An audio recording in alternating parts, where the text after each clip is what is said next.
everyone, and welcome to another video of Mr. Mark Explains History. And today I want to talk about AI and historical accuracy. So why is that? Of course, in the past, I would say 2 years, maybe even the last year, we've really seen a big rise in AI and also in education. Loads of people are using that. So of course, ChatGPT is a big one that everyone is using at the moment. A lot of students are writing papers with ChatGPT, and yeah, it's a very powerful tool. It's really amazing. Of course, you can use it for loads of different things. Same with images. This image here on the right was created by AI. It's not a real student. It almost looks like a proper photo, but it's created by AI. So you can make really pretty realistic photos with it. There's even videos coming. With Suno AI, you can make whole songs, very amazing songs. So AI is an amazing, powerful tool. But when you use it for, let's say, your history projects, you might have to watch out. And that's what I want to talk about today. Why is that? It's trained on existing text and images. And there already exist some historical myths and inaccuracies that will only get bigger probably because of AI, because AI is trained on those existing images and text containing certain historical inaccuracies and myths. It will only make it bigger.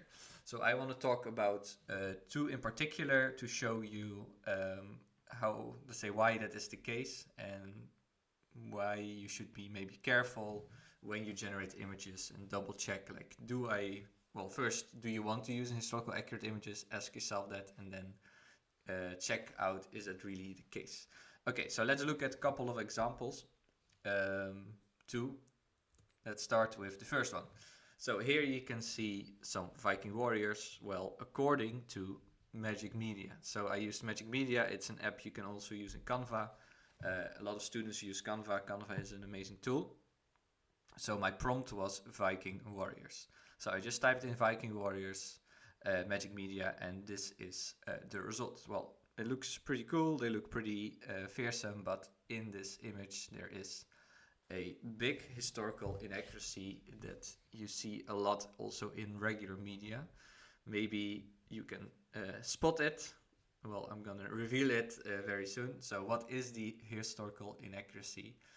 Is that real Viking warriors had no horns there. So when you look at this image, everyone has this helmet with horns.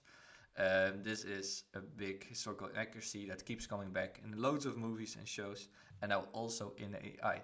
So AI has trained itself on those images of Vikings with helmets with horns, and because of this AI model, we can also now see it back.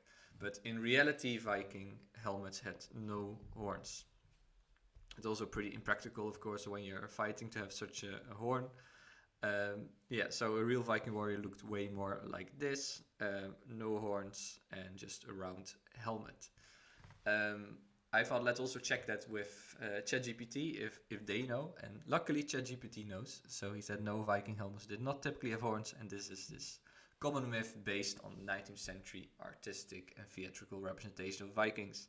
So yeah, that Vikings have horns comes from the 19th century and has nothing to do with reality. So ChatGPT can spot inaccuracy, but the image generator keeps making images with Vikings with horns. Okay, let's look at the next one. Ancient Greek and Roman temples. So this beautiful image is made by Microsoft Image Generator, and my prompt was ancient Greek temples, historically accurate. This is important. First of all, this whole scene, I don't know how historically accurate it is. There's also like a tiny temple here. Also, it looks already pretty, let's say, kind of damaged, not like proper state. And this is also what we're going to talk about that our image of Greek temples and Roman temples comes from these ruins and not from what they were in reality. So here are more images. Also, this scene I don't think is very realistic with all those tiny temples and this bigger temple. But okay, of course, what looks like are the pillars, and this looks more like a Corinthian type of pillar, and this all looks pretty much like it would. Here, two very basic temple, more Doric, pillars. Of course, this looks a bit weird. This is already some kind of inaccuracy, but it's not what I want to talk about. What I want to talk about is a common misconception that also keeps coming back now in AI. So what is this common misconception is about that temples were painted and had a lot of colors.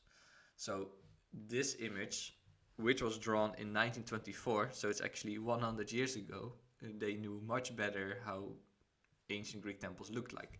Namely that they were painted and that all these scenes that you see here were colorfully decorated, were colored also on the bottom of the pillars.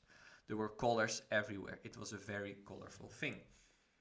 So this was the description written for this painting or this image. So in this reconstruction, the fifth and last temple of the Ephesian Artemis is shown, not cold and white as we have grown to think of Greek temples, but glittering with the colors and the metal and the marble of actuality. So already 100 years ago we knew temples were not white, but many people think temples were totally white. So this is also because we still see them around in Athens and in Rome, and then they look kind of white, grayish, and there's no color at all, because all this color has disappeared. It's like has eroded, washed away, etc. But Greek temples had colors. So I generated loads of images and we don't see any of those colors. If I just type in ancient Greek temples, Roman temples, they're only this white, gray kind of color. Also here we see a bit more color, but it's not the full decoration that it was like in reality. This is also how those temples look like, a more modern, let's say, interpretation generated by a 3D model. So made with a 3D model, not generated by AI, and this is like a realistic representation how it would have looked like. So very well decorated with colors. So again, not the white and gray. So what we've seen are the Viking helmets are not correct. Luckily ChatGPT corrected that. And ChatGPT also knows that in reality ancient Greek temples were colored. So yes, ancient Greek temples were often painted in bright colors, a practice known as polychromy. Well, today we see many ancient Greek temples as plain white marble structures. In antiquity, they were adorned with vibrant hues. So in reality, it was not like this in ancient Greece. And luckily ChatGPT knows this again. So maybe ChatGPT is a little bit more reliable than those image generators. So what could we say in conclusion, this very short video, let's say, about those two things? So AI is trained on existing text and images and will spread the same historical inaccuracies that have been spread over the past decades and are very hard to root out, and they keep being shared by many people. So if you do history, if you make a history presentation, you write a history paper, you do history homework, you do some research, be careful when you use AI. I also use AI for thumbnails. It looks very cool, it's very nice, but you have to be careful. Is it really accurate? So as always, check multiple sources and be critical. First ask yourself, is it needed? Sometimes it's not needed to be totally accurate, but if it's needed and you present about it, be careful and check multiple sources. Well, we also see in this video ChatGPT can be a good starting point. It's pretty good so far what I've seen for like basic info, but of course also verify that, check multiple sources. Same as like when I was in high school, we were using Wikipedia a lot. That was like the big thing then, and teachers were also very aware, like don't just use Wikipedia, check multiple sources. Luckily Wikipedia links to those sources, ChatGPT does not link to those sources. So that was my video. Let me know what you think about this. Maybe actually you spotted some historical inaccuracies in the way I was presenting this or in the pictures I showed.